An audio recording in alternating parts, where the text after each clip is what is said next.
जो कि मनुष्य भी करते हैं और पशु भी करते हैं।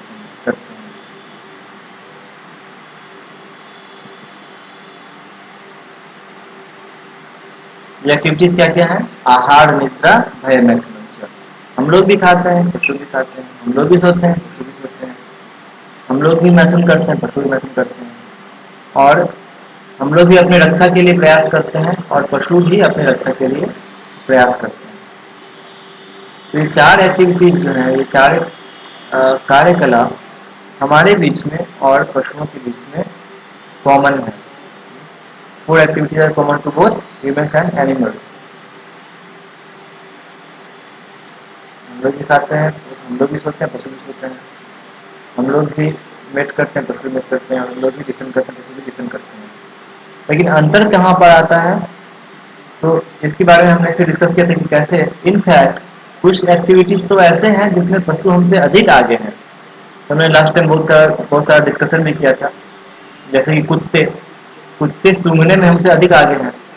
हमारे सूंघने की शक्ति बहुत कम है कुत्तों की तुलना में। वैसे ही यदि शक्ति की बात करें तो हाथी हमसे कई गुना शक्तिशाली हैं। कुछ पक्षियाँ देखने के मामले में हमसे बहुत आगे हैं। मछलियाँ तैरने के मामले में हमसे बहुत आगे हैं। तो बहुत सारे जानवर हैं जो अनेक मामलों में मनुष्य से आगे निकल गए हैं। तो क्या जानवर हमसे श्रेष्ठ हैं? तो शास्त्र कहता है कि नहीं, ऐसा बात नहीं है कि ये सब एक्टिविटीज में आगे निकलने के कारण जानवर हमसे श्रेष्ठ हो गए हैं। यदि मनुष्य धर्म करता है तो वह जानवरों से श्रेष्ठ है, अन्यथा नहीं। आहार, निद्रा, भय, मैथुन समान में पशु भी डराना, ये एक्टिविटीज मनुष्य और पशु में कॉमन है। लेकिन एक अंतर है। अंतर क्या है? धर्मो ही तेषाम अधिको विशेष हो। मनुष्य धर्म को फॉलो कर सकता है, पशु पक्षी नहीं कर सकते हैं। यही चीज है जो मनुष्य को पशुओं से श्रेष्ठ बनाता है। और यदि कोई मनुष्य धर्मेन है, धर्म से हीन है, तो महाभारत कहता है धर्मेन हीनः पशु भी ही समान है। वैसा मनुष्य पशु के समान ही है, उसमें और पशु में कोई अंतर नहीं है। क्यों? क्योंकि वह भी वही कार्य कर रहा है जो कि पशु करते हैं। तो इसका उदाहरण फिर रहेगी कैसे पश्चिम देशों में बहुत प्रगति हुई है। वहाँ पर बहुत सारे ऑपुलेंट घर हैं, बहुत बड़ी बड़ी बिल्डिंग बनाए गए हैं और आधुनिक जेट प्लेन्स है, आधुनिक मोबाइल्स है और इतना कुछ सुख सुविधा वहाँ पर उपलब्ध है। लेकिन इतना कुछ होने के बाद में भी वहाँ पर बहुत से लोग जो हैं वो स्ट्रेस में रहते हैं और अनेक लोग स्ट्रेस को कम करने के लिए पिल्स लेते हैं, दवाएं लेते हैं। तो आखिर प्रश्न उठता है कि इतना एडवांसमेंट करने के बाद में वो दुखी क्यों है, इतना स्ट्रेस में क्यों है, टेंशन में क्यों है? तो इसके उत्तर में शास्त्र कहते हैं कि हमें वास्तव में जब तक हम एक जानवर की तरह जिएंगे, क्योंकि वो भले ही बहुत आधुनिक जीवन जी रहे हैं लेकिन कार्यकलाप उनका वही है, आहार, निद्रा, भय, मैथुन। तो इसीलिए क्योंकि उनका क्वालिटी ऑफ लाइफ जानवरों जैसा है, इसलिए वो सुखी नहीं रहते हैं।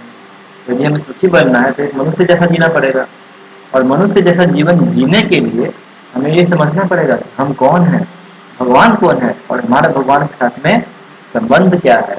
ये सब चीजें हमें समझनी पड़ेगी। ये कार्य मनुष्य कर सकता है कि हम वह जीवन के बारे में, मृत्यु के बारे में इंक्वायरी करें, पता करें जीवन क्या होता है, मृत्यु क्या होता है, हम कैसे जन्म मृत्यु के चक्र से बाहर निकल सकते हैं, ये संभव है भी कि नहीं है।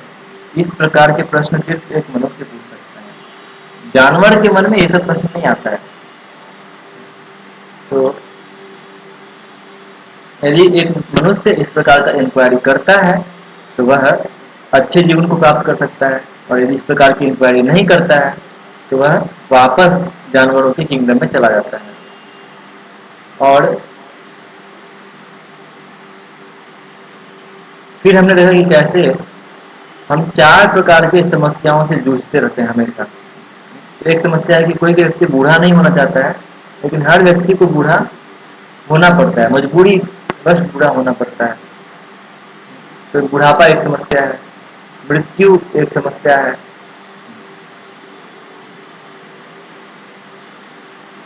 हम स्वस्थ रहना चाहते हैं लेकिन हम बीमार पड़ जाते हैं, तो बीमारी एक समस्या है। दुख, तकलीफ ये सब आते रहते हैं, बीमारियां, भूख और मृत्यु फाइनली। तो शास्त्र कहते हैं कि वास्तविक समस्याएं जो जीवन में है वो 4 प्रकार की समस्याएं। तो ये दुनिया में बहुत भरी पड़ी है, यदि आप गिनने लगे तो बहुत सारी समस्या चारों तरफ दिखेंगी। लेकिन जो 4 प्रकार की समस्या है वो सबके लिए कॉमन है, वो सबको परेशान करती है। कुछ समस्याएं होती हैं जो कि कुछ पार्टिकुलर लोगों के लिए ही अप्लाई होती है। जैसे मान लीजिए कि किसी को नौकरी नहीं मिल रहा है, तो नौकरी ना मिलना ये सबका समस्या नहीं होता है, सिर्फ किसी एक पार्टिकुलर लोगों का होता है। लेकिन कुछ समस्याएं हैं जो कि सबके लिए कॉमन है और उसी को वास्तविक समस्या कहा गया है, जो सबको परेशान करती है, किसी को नहीं छोड़ती है। तो ये समस्याएं क्या क्या हैं? तो शास्त्र कहते हैं कि ये 4 प्रकार की समस्याएं हैं। जन्म मृत्यु जरा व्याधि दुख दोषाणु दर्शनम। जन्म लेना ये एक समस्या है जो कि बहुत तकलीफ होता है जन्म के समय में। मृत्यु मृत्यु भी बहुत तकलीफ होता है मृत्यु के समय में। जरा यानी कि बुढ़ापा, बुढ़ापा में बहुत कष्ट होता है। और व्याधि यानी कि रोग, बीमारियां जो है वो भी बहुत कष्टकारी होती हैं। इसलिए गीता का कहना है जन्म मृत्यु जरा व्याधि दुख दोषानुदर्शनम। जो व्यक्ति बुद्धिमान होते हैं वो जन्म मृत्यु जरा व्याधि को वास्तविक समस्याओं की तरह देखते हैं। जो बुद्धिमान होते हैं वो क्या करते हैं, जानते हैं जीवन में समस्याएं अनेक आती हैं, लेकिन जो वास्तविक समस्याएं हैं जो सबके लिए आती है, जो किसी को नहीं छोड़ती है, वो क्या है? जन्म ग्रहण करना, मृत्यु, बुढ़ापा और बीमारियां, ये किसी को नहीं छोड़ती है। इसके अलावा भी ये सिर्फ इतना ही पर नहीं छोड़ दिया गया है, इसके अलावा भी कुछ अन्य समस्याएं हमें परेशान करती हैं। वो क्या है? तो जैसे कि आप देखेंगे, शास्त्र कहते हैं कि जन्म मृत्यु जरा व्याधि और साथ में 3 और प्रकार के कष्ट हमें परेशान करते हैं। वो क्या है? एक है आध्यात्मिक क्लेश। आध्यात्मिक क्लेश, आध्यात्मिक क्लेश मतलब वह परेशानी जो हमारे मन और हमारे शरीर के कारण आता है। जैसे कि हम बीमार पड़ जाते हैं, तो जो बीमारी है वो आध्यात्मिक क्लेश है, क्योंकि वो हमारा शरीर हमें परेशान कर रहा है। वैसे जो मानसिक चिंतन, मानसिक जो टेंशन है, एंग्जाइटी है, स्ट्रेस है, वह हमारा मन की समस्या के कारण हमें समस्या आ रही है। तो इसको कहते हैं आध्यात्मिक क्लेश, यानी कि वह समस्या जो हमारे मन के कारण आई या शरीर के कारण आई। तो ये भी आजकल बहुत लोगों को परेशान कर रहा है। बीच में जब कोरोना अपने पीक पर था तो बहुत ऐसा एक रिपोर्ट आया था कि बहुत सारे लोग साइकोलॉजिस्ट के पास में जा रहे थे, क्योंकि उनको बिल्कुल एक हताशा हो गई थी कि अरे अब क्या होगा। चारों तरफ में हाहाकार मचा है, सब लोग कोरोना की चपेट में आ रहे हैं और कितने लोग मर रहे हैं, और बहुत सारे लोगों की अनेक जाने मतलब परिचित लोग भी इसमें मारे गए। तो लोग निश्चय ही बहुत चिंता में डूब गए थे। तो ये मानसिक चिंता जो है इसे आध्यात्मिक क्लेश में रखा गया है। शारीरिक और मानसिक चिंता, शरीर के कारण आने वाला कष्ट और मन के कारण आने वाले कष्ट को आध्यात्मिक क्लेश में कहा गया है। फिर नेक्स्ट होता है एक आदि भौतिक क्लेश। आदि भौतिक क्लेश यानी कि जिसमें हमें दूसरे जीव जंतु परेशान करते हैं। जैसे आप फोटो में देख रहे हैं, मच्छर है या फिर खटमल है। जो आप सोने के लिए जाइए तो आप चाहेंगे कि हम चैन की नींद सोएं, लेकिन चैन की नींद क्या आएगा, बेचारा खटमल हमें काट काट कर परेशान कर देता है।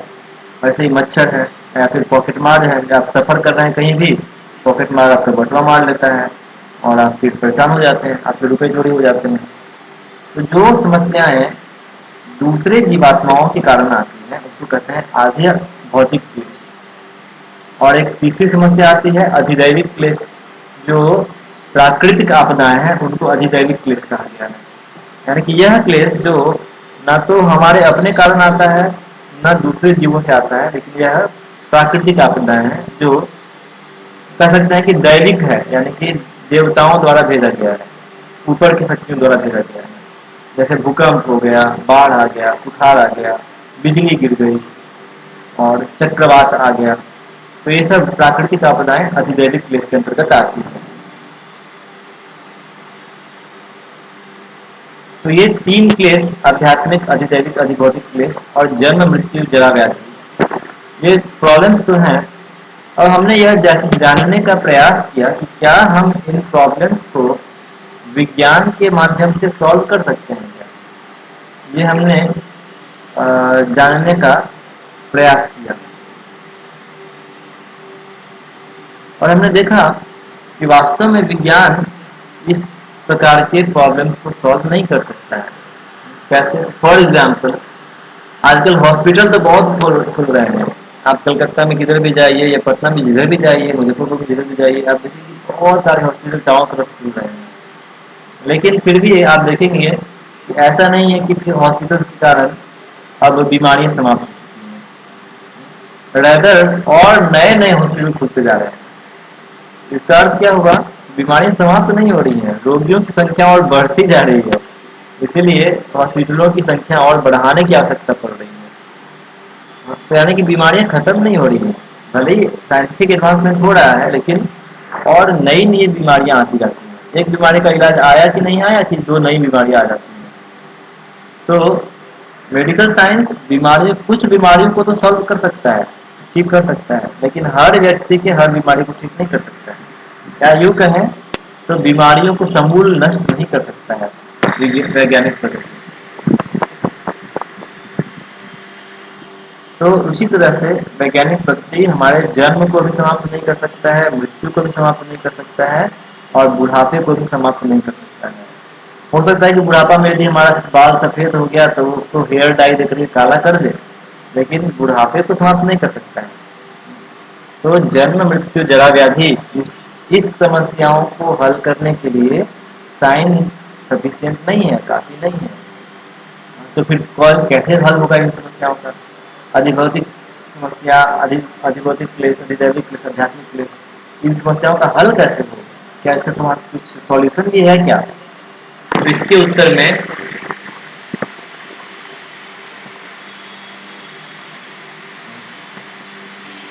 कहा गया है कि जब हम ये जान लें कि समस्या वास्तव में कहाँ पर है, तब उसका हल समझना आसान होता है ना? जब हम समस्याओं के जड़ को समझ जाएं और जड़ से प्रॉब्लम को ठीक करेंगे, तब प्रॉब्लम सही में ठीक हो सकता है। तो हमने ये एग्जाम्पल देखा था कि कैसे एक व्यक्ति को पहले बाएं हाथ में घाव हो गया था, उसको डॉक्टर ने क्रीम लिखा, क्रीम लगाया तो बाएं हाथ वाला घाव तो ठीक हो गया, लेकिन फिर दाएं हाथ में घाव आ गया। जब क्रीम लगाया फिर से तो वो ठीक हो गया, पैर में घाव आ गया। तो तब जाकर के बाद में वो एक आयुर्वेदिक डॉक्टर के पास जाता है, वैद्य के पास जाता है, और वैद्य ये बोलते हैं कि तुम्हारे शरीर में प्रॉब्लम नहीं है, तुम्हारे खून में प्रॉब्लम है। तो वह उसको कोई क्रीम नहीं देता है, वो उसको एक ब्लड प्योरीफायर टॉनिक देता है, और वो उसको पीने से क्या होता है, उसका खून साफ हो जाता है, और खून साफ होने के कारण उसके घाव आना भी बंद हो जाता है। ठीक वैसे ही हम लोग भौतिक जगत में कष्ट तो पा रहे हैं, उसको भौतिक सॉल्यूशन से हल नहीं किया जा सकता है। उसका सॉल्यूशन क्या है? तो हम यदि उसका रूट को समझें कि आखिर समस्याओं का जड़ कहाँ पर है, और वो जड़ कहाँ पर क्या है? तो जड़ है भगवान के नियमों को तोड़ना। ये वो जड़ है जिसके कारण से सारा समस्या इस दुनिया में आता है। और स्पिरिचुअल लाइफ हमें ये सिखाता है कि कैसे हम प्रॉब्लम्स को रूट से ठीक करें। समझा कि कैसे जो बुद्धिमान होते हैं वो भगवान में विश्वास करते हैं, अपने जीवन को भगवान के आदेश के अनुसार जीते हैं, और इस संसार की क्षणिक प्रकृति को हमेशा याद रखते हैं।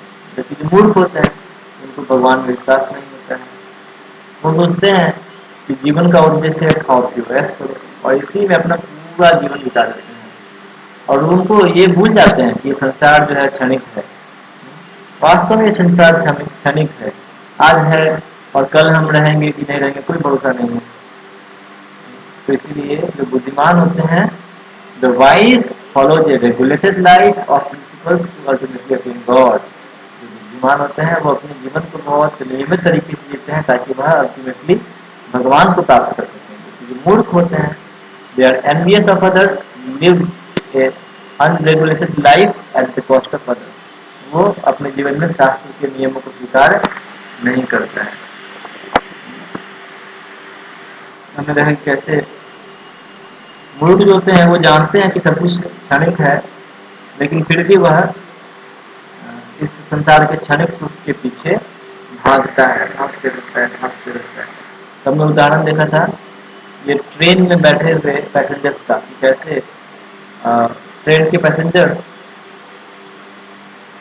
सफर करते हुए आते हैं तो एक परिवार जैसा बन जाता है। लेकिन जब अगला स्टॉपेज आता है उसमें कोई उतर जाता है, नेक्स्ट स्टॉपेज पे कोई दूसरा उतर जाता है और फिर किसी स्टॉपेज पे हम भी उतर जाते हैं। तो इस तरह से हमारा जीवन भी वैसा है। हम एक परिवार में आते हैं, अगले स्टॉप पे दादाजी उतर जाते हैं, किसी स्टॉपेज पे हमारे अपने निकट संबंधी वो भी चले जाते हैं और फिर किसी स्टॉपेज पे हमारा भी नंबर आता है और हम भी इस ट्रेन से उतर जाते हैं। तो ये संसार ऐसा ही है, यहाँ पर कुछ भी परमानेंट नहीं है, सब कुछ क्षणिक है। और तो आप देख रहे हैं कि कैसे ये जो बकरी है, बकरी को पेड़ में बांधा हुआ है और सामने घास पड़ा हुआ है, तो वो आराम से घास खा रहा है। उसी तरह एक वाह क्या बात है, घास खाने को मिल गया। लेकिन उसको ये नहीं पता है कि जैसे ही पीछे वाला दुकान में जब उसका नंबर आएगा तो उसको भी वैसे ही टांग दिया जाएगा घास पर। जो मूर्ख है वो सिर्फ खाने पीने में अपना जीवन बिता देता है, उसको चिंता नहीं होता है कि पीछे में उसके एक कसाई खड़ा है जो कभी भी काट सकता है।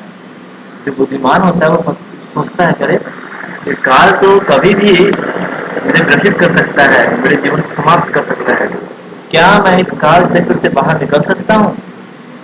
और इसके लिए वह प्रयास करता है। तो यह प्रयास सिर्फ बुद्धिमान लोग करते हैं, मूर्ख लोग इसका प्रयास नहीं करते। तो इसीलिए प्रत्येक बुद्धिमान मनुष्य का कर्तव्य है कि वह इन चीजों के बारे में जानने का प्रयास करे कि मैं कौन हूँ। क्या मैं सिर्फ ये शरीर हूँ जो कि हड्डियों का बना हुआ है और मांस का बना हुआ है, या फिर मैं कुछ अलग चीज? और भगवान कौन है? भगवान को कैसे जान सकता हूँ? उन्होंने कैसे ये दुनिया बनाई और बनाई तो क्यों बनाई और हमें यहाँ क्यों भेजा? हमारे भगवान के साथ क्या संबंध है और हमें करना क्या चाहिए, क्या सही है क्या गलत है? ये सारे प्रश्न जो बुद्धिमान है उनके मन में आते हैं। और मैं दुख क्यों पा रहा हूँ, इसका कारण क्या है, कैसे मैं दुखों से बच सकता हूँ और दुख भगवान ने बनाया ही क्यों? ये सारे प्रश्न एक बुद्धिमान मनुष्य के मन में आते हैं। जो जानना चाहता है कि जीवन का उद्देश्य क्या है, आखिर जी रहे हैं इस जीवन में हमें कहाँ जाना है, लक्ष्य क्या होना चाहिए हमारे जीवन का? ये सारे महत्वपूर्ण प्रश्न बुद्धिमान मनुष्य के मन में आते हैं।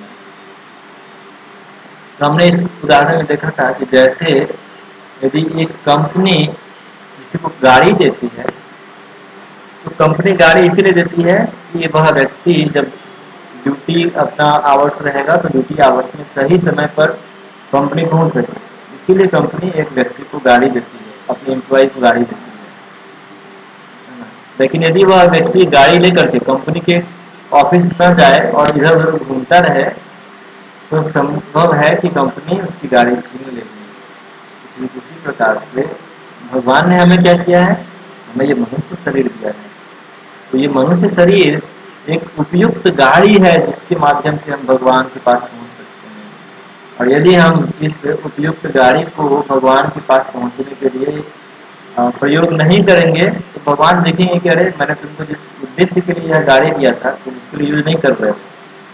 ये व्यक्ति ऑफिस नहीं जा रहा है, दुनिया भर इधर उधर घूम रहा है, तो भगवान हमसे क्या करेंगे, ये मनुष्य शरीर रूपी गाड़ी छीन लेंगे और हमें एक दूसरा छोटा मोटा गाड़ी मिल जाएगा, यानी कि जानवरों का शरीर मिल जाएगा। तो इसीलिए हमें इससे बचना चाहिए। फिर हमने देखा था कि कैसे आत्मा जो है वो वास्तविक व्यक्ति है, वास्तव व्यक्ति है। हमारे हम जो है वो आत्मा है। You are the soul and your body just like a shirt. हम लोग आत्मा है और हमारा जो शरीर है वो एक शर्ट की तरह होता है। जिस तरह से हम पुराने शर्ट को त्याग करके एक नया शर्ट धारण कर लेते हैं, वैसे ही जीव जो है आत्मा वह एक पुराने शरीर को त्याग करके एक नया शरीर धारण करता है। तो हमने एक उदाहरण देखा था, ये तोता वाला उदाहरण। कैसे एक रानी थी, वो रानी पिंजरे का तो बहुत देखभाल करती थी लेकिन तोते को कुछ खाने के लिए नहीं देती थी और अल्टीमेटली क्या हुआ, तोता मर गया। तो हम लोग भी इसी रानी की तरह क्या करते हैं कि हमारा जो पिंजरा है यानी कि जो शरीर है, इस पिंजरा का तो बहुत देखभाल करते हैं, रोज नहाते हैं, इसमें क्रीम लगाते हैं, पाउडर लगाते हैं, हेयर कटिंग करवाते हैं, नाखून काटते हैं, सफाई करते हैं, तो बहुत तरह का प्रयास करते हैं इस शरीर का यानी कि इस पिंजरे का सफाई के लिए। लेकिन पिंजरे के अंदर जो तोता है यानी कि हम जो जीवात्मा जो इस शरीर रूपी पिंजरे में फंसा हुआ है उसके केयर के लिए कुछ नहीं करते हैं और इसीलिए वो बेचारा जो आत्मा है वो बहुत दुखी रहता है, यानी कि वास्तव में हम बहुत दुखी रहते हैं। तो हमें इस मूर्ख रानी की तरह नहीं बनना है, हमें आत्मा का भी केयर करना चाहिए। तो आप लोग आत्मा का केयर करना चाहेंगे अपने, हाँ या नहीं?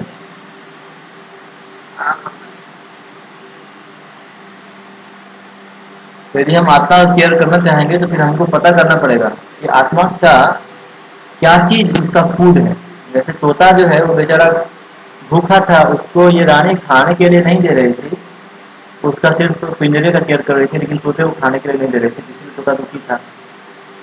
तो वैसे ही हम जो है, हम जो यदि हमारा तुलना तोते से किया गया है तो हमें समझना पड़ेगा कि हम यानी कि आत्मा का खाना क्या है, क्या चीज मिलने से आत्मा संतुष्ट होता है। तो ये खाना क्या है? तो यह खाना है भक्ति। जब हम भगवान से अपने आप को जोड़ लेते हैं, भगवान का नाम लेते हैं, भगवान के बारे में सुनते हैं, तो ये वो खाना है जो आत्मा को संतुष्टि देता है, आत्मा को पोषण देता है और वह संतुष्ट हो जाता है। हमें इसीलिए अपने आप को भगवान से जोड़ना चाहिए। और कलयुग में कहा गया है कि भगवान से जोड़ने का सबसे श्रेष्ठ माध्यम है भगवान का नाम लेना। जो हम लोग ये नाम लेते हैं, आप सब मेरे पीछे रिपीट कर सकते हैं, कृपया सब मेरे पीछे दोहराइए। हरे कृष्णा हरे कृष्णा कृष्णा कृष्णा हरे हरे हरे हरे राम राम राम हरे हरे। तो ये एक मंत्र है जो हमारे आत्मा के लिए एक खाना की तरह कार्य करता है, वो उसको संतुष्टि देता है, पोषण देता है, आत्मा संतुष्ट हो जाता है।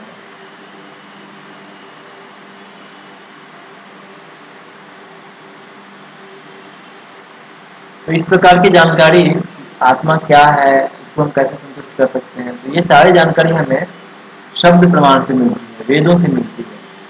तो वेदों में मुख्यतः क्या क्या बताया गया है, उसमें संबंध ज्ञान यानी कि हम कौन है, भगवान कौन है, हम कैसे भगवान के साथ में अपने खोए हुए संबंध को पुनः स्थापित कर सकते हैं, और प्रयोजन, अभिधेय, संबंध, अभिधेय, प्रयोजन, ये तीन चीज शास्त्रों में बताई गई है। संबंध मतलब कि हमारे और भगवान के बीच में संबंध क्या है, अभिधेय मतलब उस संबंध को पुनः स्थापित करने का तरीका क्या है, और प्रयोजन यानी कि जब हम संबंध स्थापित करते हैं तो उसका परिणाम क्या होता है, वह प्रयोजन कहलाता है। वह परिणाम है कृष्ण प्रेम की प्राप्ति। और ये वेदों का ज्ञान किस प्रकार से प्राप्त किया जा सकता है, तो शास्त्रों में कहा गया है कि वेदों के ज्ञान को सबसे पहले कृष्ण भगवान ने ब्रह्मा जी को ये ज्ञान दिया था, और फिर ब्रह्मा जी ने इस ज्ञान को नारद जी को दिया, और इस प्रकार से यह वैदिक ज्ञान गुरु शिष्य परंपरा में चला आ रहा है। और वैदिक ज्ञान को प्राप्त करने का तरीका भी यही है कि हम इसे गुरुजनों के माध्यम से, गुरु शिष्य परंपरा से प्राप्त करें। एवं परंपरा प्राप्तम एवं राजर्षि संयोजन, शास्त्रों का कथन है।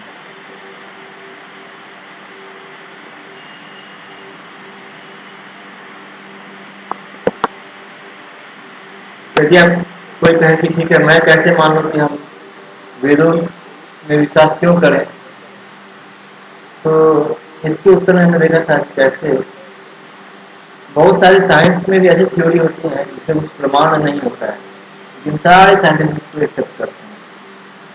जैसे कि हाइजेनबर्ग अनसर्टेनिटी प्रिंसिपल है, थर्ड लॉ ऑफ थर्मोडायनेमिक्स है, जो भी विद्यार्थी साइंस से होंगे समझ पा रहे होंगे कैसे ये सब चीजें जो है उसको प्रमाणित नहीं किया जा सकता है, लेकिन वो सब लोग उसको स्वीकार करते हैं। तो यद्यपि हम भगवान के अस्तित्व को एक तरह से प्रमाणित भले ही न कर पाए, लेकिन यदि हम उनके अस्तित्व को स्वीकार करते हैं तो बहुत सारे जो कॉन्सेप्ट हैं वो हमें समझ में आ जाएंगे।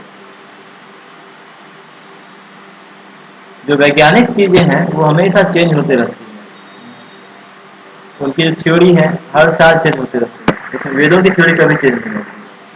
जो थ्योरी आज से करोड़ों साल पहले बताई गई थी, सेम श्लोक आज भी हम लोग पढ़ते हैं, उसमें कभी कोई चेंज करने की आवश्यकता नहीं है। तो ये एक बहुत ही सॉलिड प्रमाण है कि वेदों में वर्णित ज्ञान संपूर्ण है, उसमें कोई त्रुटि नहीं है।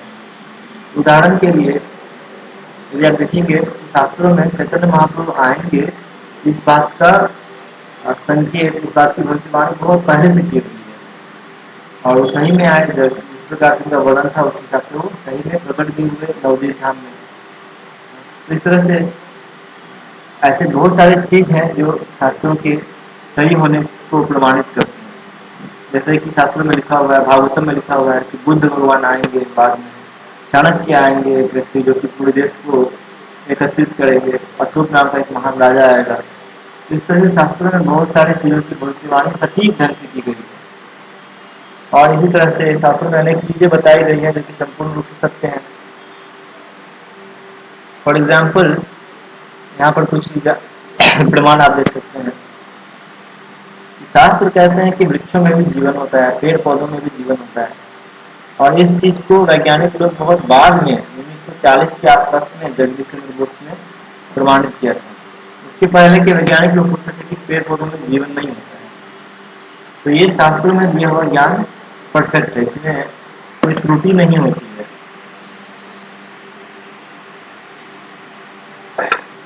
यहाँ पर हम एक उदाहरण देख रहे हैं भागवतम में ही, ह्यूमन एम्ब्रायोलॉजी, कैसे गर्भ में, माँ के गर्भ में बच्चे का विकास होता है डे 1 से लेकर के लास्ट तक, वो पूरा बहुत डिटेल में वर्णन है। तो ये विज्ञान आधुनिक वैज्ञानिक भी आज से लगभग 150-200 साल पहले ही समझ पाए थे, क्योंकि उससे पहले कोई तकनीक नहीं था। 150-200 साल पहले जब सोनोग्राफी और अल्ट्रा वायलेट रेज, एक्सरे ये सब आया, तब धीरे धीरे उसको ये सब चीजें डिटेल में समझ में आई थी, जबकि ये भागवत में बहुत पहले ही लिखा हुआ है। वैसे ही वेद कहते हैं कि गाय का गोबर पवित्र होता है, और वैज्ञानिकों ने भी जब रिसर्च किया तो पाया कि सही में गाय के गोबर में बहुत सारे एंटीसेप्टिक प्रॉपर्टीज होते हैं। वैसे ही आजकल लोग योगा की तरफ बहुत ध्यान दे रहे हैं, और योग के स्वास्थ्य लाभ से सभी परिचित हैं। तो यह योग भी वास्तव में वेद से ही आता है। इस प्रकार से meditation, vastu, astronomy, astrology, numerology, बहुत सारे विज्ञान हैं जो कि वेद में दिए गए हैं, और आधुनिक लोग जैसे जैसे इन चीज को अधिक डीपली पढ़ रहे हैं तो पा रहे हैं कि अरे ये तो सब कुछ सही कह रहा है। और इस तरह से आधुनिक जीवन, आधुनिक लोग भी वैदिक साहित्य में लिखे हुए तथ्यों को स्वीकार कर रहे हैं।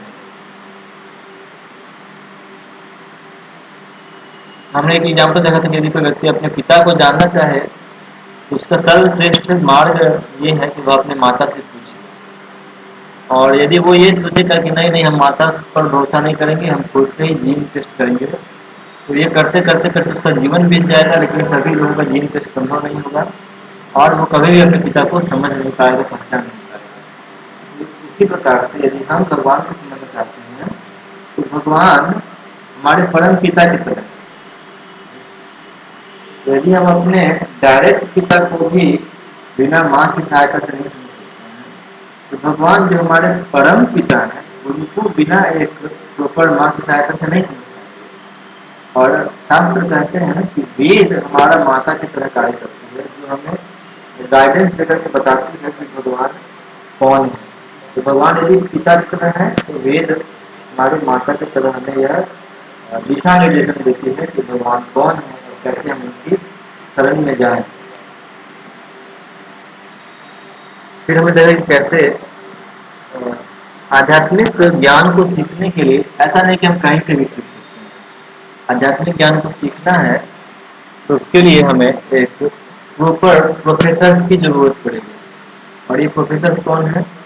तो ये प्रोफेसर वो हैं, वो गुरु होते हैं जिन्होंने अपने पूर्ववर्ती गुरु एवं आचार्यों से सुना है और उसको अपने जीवन में अप्लाई कर रहे हैं। सिर्फ ऐसे ही व्यक्ति भगवान के ज्ञान को देने के लिए सही है। हमें किसी अन्य व्यक्ति से भगवान के विषय में ज्ञान नहीं सीखना चाहिए। तो ये प्रोफेसर हो गया। और ऐसा जो व्यक्ति होता है वह एक प्रॉपर बोनाफाइड परंपरा, गुरु शिष्य परंपरा से युक्त होता है। कोई व्यक्ति ये नहीं बोल सकता है कि मैंने 15 दिन में एक गुफा में तपस्या किया और मुझे कुछ ज्ञान प्रकट हो गया और मैं उसको दूसरों के साथ शेयर कर रहा हूँ। ऐसे ज्ञान अपूर्ण होते हैं, ये शुद्ध ज्ञान नहीं होते हैं। तो ये ऑथोराइज्ड कॉलेज जो है वो एक गुरु शिष्य परंपरा है। जिस प्रकार से यदि आप कहीं पढ़ाई करना चाहेंगे तो आप जरूर चाहेंगे कि हम एक ऑथोराइज्ड कॉलेज से पढ़ाई करें ताकि हमारे डिग्री का वैल्यू हो। तो वैसे ही हम जब स्पिरिचुअल लाइफ फॉलो करते हैं हमें देखना चाहिए कि हम जिस परंपरा को फॉलो कर रहे हैं, गुरु परंपरा को, वह शास्त्र के अनुसार ऑथोराइज है या नहीं है। और कलयुग में सिर्फ 4 ही संप्रदाय को, 4 ही प्रकार के कॉलेज को ऑथोराइज किया गया है। कौन कौन है? रुद्र, श्री, कुमार और ब्रह्म। ये 4 संप्रदाय हैं जिनको कलयुग में ऑथोराइज किया गया है। इनके अलावा और कोई भी संप्रदाय ऑथोराइज नहीं है। और जब हम ऑथोराइज कॉलेज में ऑथोराइज प्रोफेसर के अंडर में पढ़ भी रहे हैं तो फिर हमें ऑथोराइज बुक भी फॉलो करना होता है। और ये बुक क्या है? तो ये बुक है भगवत गीता है, श्रीमद् भागवतम है। ऐसे ग्रंथ जो प्रमाणिक ग्रंथ हैं जिनको हमें जीवन में फॉलो करना चाहिए। यदि हम इस प्रकार से अपने जीवन में इनको फॉलो करेंगे तो हम वास्तविक आध्यात्मिक जीवन अपने जीवन में अपना पाएंगे और हम सुख का रास्ता प्राप्त कर सकेंगे। तो आज के सेशन में जो हम डिस्कस कर रहे थे कि आत्मा का जो फूड है वो क्या है, वो हमें खोजना चाहिए। तो शास्त्र बताते हैं कि आत्मा का फूड भगवान का नाम है। तो हम लोग जो इस्कॉन के भक्त होते हैं वो लोग हर एक दिन भगवान का नाम जपते हैं। और विशेष रूप से ये नाम जो है हरे कृष्णा कृष्ण कृष्ण हरे हरे, हरे राम राम राम हरे हरे। क्योंकि इसको कलयुग के लिए बहुत ही इफेक्टिव बताया गया है। तो हम लोग जनरली इसको 108 बार रोज अपने घर पर जपते हैं, मिनिमम 108 बार। ये हमारा एक प्रैक्टिस होता है। तो आज हम लोग ये प्रैक्टिस करेंगे। इससे कहते हैं मंत्रा मेडिटेशन। जैसे लोग बैठ करके ध्यान करते हैं आजकल, तो कलयुग में बेस्ट क्या करना चाहिए? मंत्रा मेडिटेशन करना चाहिए। यानी कि हम बैठ करके ध्यान कर रहे हैं किस चीज़ पर? इस हरे कृष्ण महामंत्र पर ध्यान कर रहे हैं। इसको सुन करके, इसको बोल करके और इसको सुन करके हम जब ध्यान करते हैं तो कलयुग में से बहुत सारे बेनिफिट्स हैं जो कि हम उठा सकते हैं। तो यह जब आज हम आप लोगों के साथ में करेंगे। अभी 7:49 हो रहा है। तो हम क्या करेंगे? 5 मिनट के लिए जप करेंगे।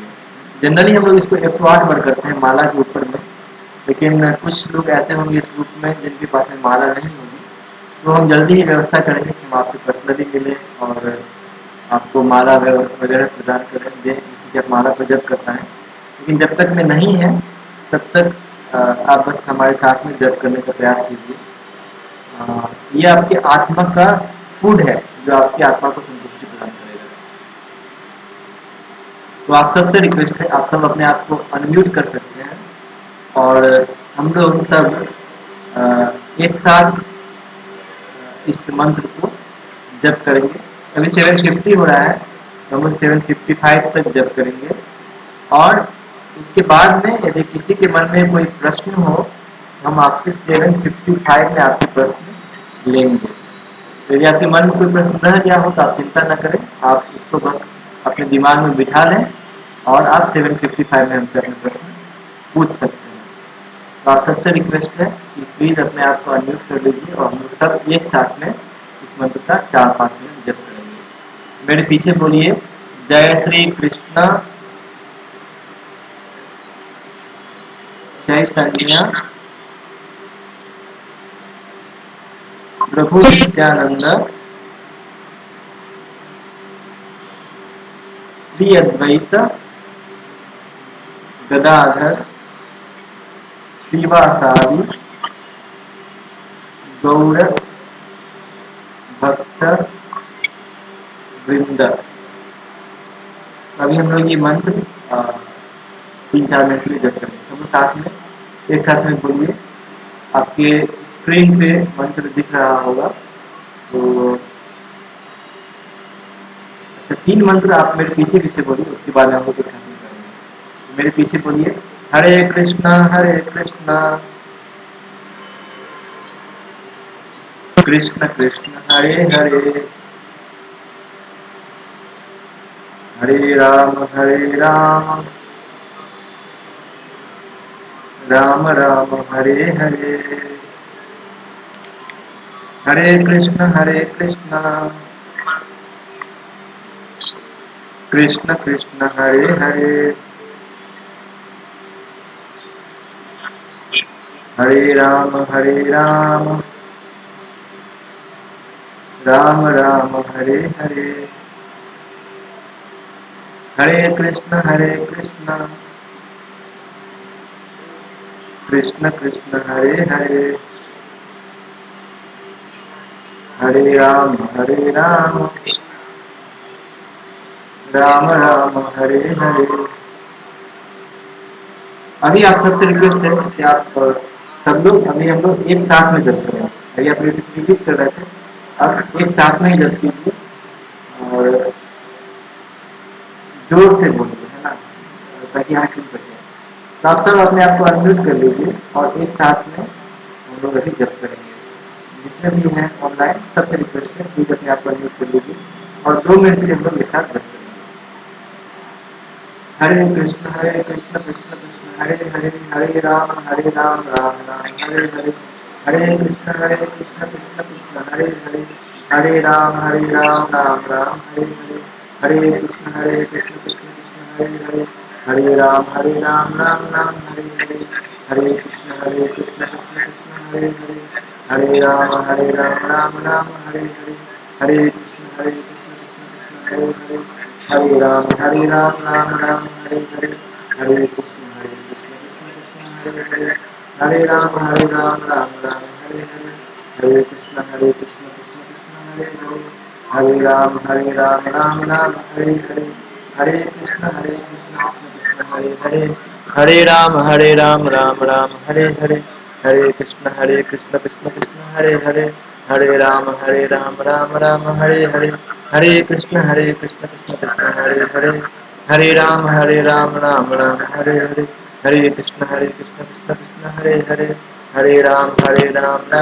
हरे हरे, हरे कृष्ण कृष्ण कृष्ण हरे हरे, हरे राम राम राम हरे हरे, हरे कृष्ण कृष्ण कृष्ण हरे हरे, हरे राम राम राम हरे हरे, हरे कृष्ण कृष्ण कृष्ण हरे हरे, हरे राम राम राम हरे हरे, हरे कृष्ण कृष्ण कृष्ण हरे हरे, हरे राम राम राम हरे हरे, हरे कृष्ण कृष्ण कृष्ण हरे हरे, हरे राम राम राम हरे हरे, हरे कृष्ण कृष्ण कृष्ण हरे हरे, हरे राम राम राम हरे हरे, हरे कृष्ण कृष्ण हरे हरे, हरे राम राम राम हरे हरे, हरे कृष्ण कृष्ण कृष्ण हरे हरे, हरे राम राम राम हरे हरे। तो इस प्रकार से हम लोग जप करते हैं रोज, और आप भी प्रयास कर सकते हैं कि आप भी अपने घर में रोज 10 मिनट जप कीजिए, और जब यदि आपको धीरे धीरे माला की व्यवस्था हो जाए तो कम से कम 1 या 2 माला रोज जप करने का प्रयास कीजिए।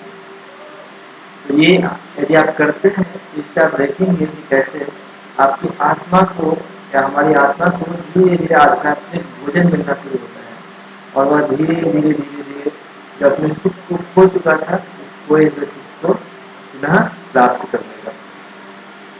तो यह कुछ मेरा निवेदन है। ओके, अभी यदि कोई कुछ प्रश्न पूछना चाहते हैं जो हमने आज चर्चा किया था और आपको समझ में ना आया हो, तो हमारे पास में 4 मिनट है, आप अपने प्रश्न को पूछ सकते हैं। तो कुछ पूछना चाहेंगे?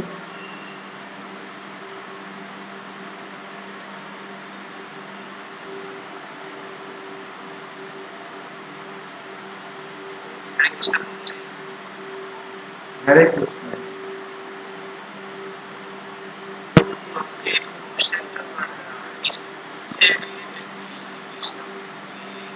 ओके, बोलिए क्या पूछना है।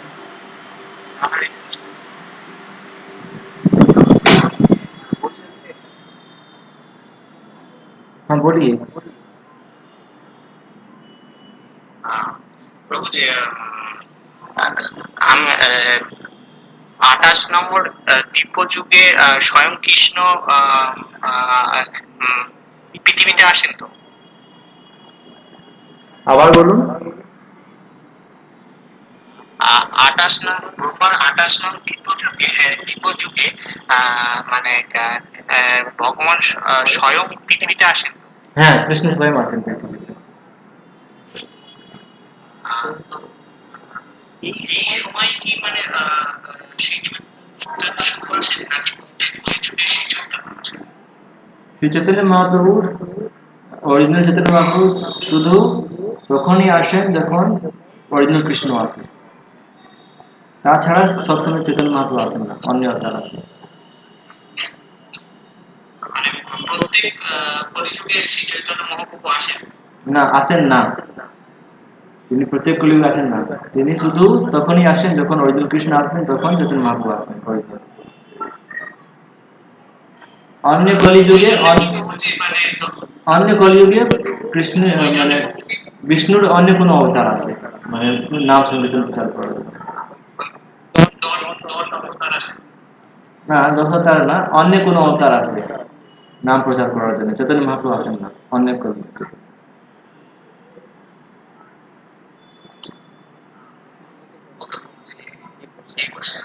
ओके, बहुत बहुत धन्यवाद। आप सबका धैर्यपूर्वक आपने श्रवण किया। इसके लिए आपका बहुत बहुत धन्यवाद। और हम फिर अगली क्लास में हम एक बहुत ही इंटरेस्टिंग टॉपिक पर चर्चा करेंगे, एग्जिस्टेंस ऑफ सोल, कि आत्मा होता है कि नहीं होता है। इसके बारे में बहुत ही इंटरेस्टिंग चर्चा करेंगे। आप सबसे निवेदन है प्लीज़ अगली क्लास में ज्वाइन कीजिएगा। सैटरडे को ही हम लोग प्रयास करेंगे, तो इन्फॉर्मेशन मैं पहले ग्रुप में दे दूंगा कि है कि नहीं है। तो जब भी रहेगा, क्योंकि अभी थोड़ा समय व्यस्त चलता है, तो जब भी क्लास होगा सैटरडे को तो मैं आपको पहले इन्फॉर्म कर दूंगा, तो आपको ज्वाइन कर दीजिएगा। बहुत बहुत धन्यवाद आप सबका। हरे कृष्णा कृष्ण कृष्ण हरे हरे।